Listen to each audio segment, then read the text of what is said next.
रुपाली चाकणकर यांना समन्स येणारच होते. खरात प्रकरणावर तृप्ती देसाई यांची प्रतिक्रिया. रुपाली चाकणकर यांना समन्स येणारच होते. चाकणकर यांनी शिवनिका ट्रस्टवर अनेक वर्ष काम केले आहे, त्याची चौकशी होईलच. आणि दैनिक खबरदार पुढारीचे संपादक यांनी 2025ला जी अशोक खरात याची बातमी छापली होती, त्यावेळेला महिला आयोगाच्या अध्यक्षा म्हणून त्यांनी जो दबाव आणला होता, त्याचे पुरावे खेमनारांनी जबाबासह SITकडे सुपूर्द केले आहेत. त्यामुळे त्या संदर्भातही त्यांची चौकशी केली जाईल, असे तृप्ती देसाई यांनी सांगितलं. पाहूया त्या काय म्हणतायत.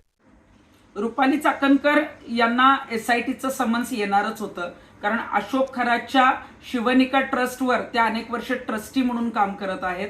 आणि मी त्याच दिवशी सांगितलं होतं ज्या दिवशी महिला प्रदेशाध्यक्ष पदाचा त्यांचा राजीनामा झाला. आता त्यांच्या SITच्या चौकशीचा जो आहे तो मार्ग रिकामा झाला आणि तपासावर कुठला दबाव पण येणार नाही.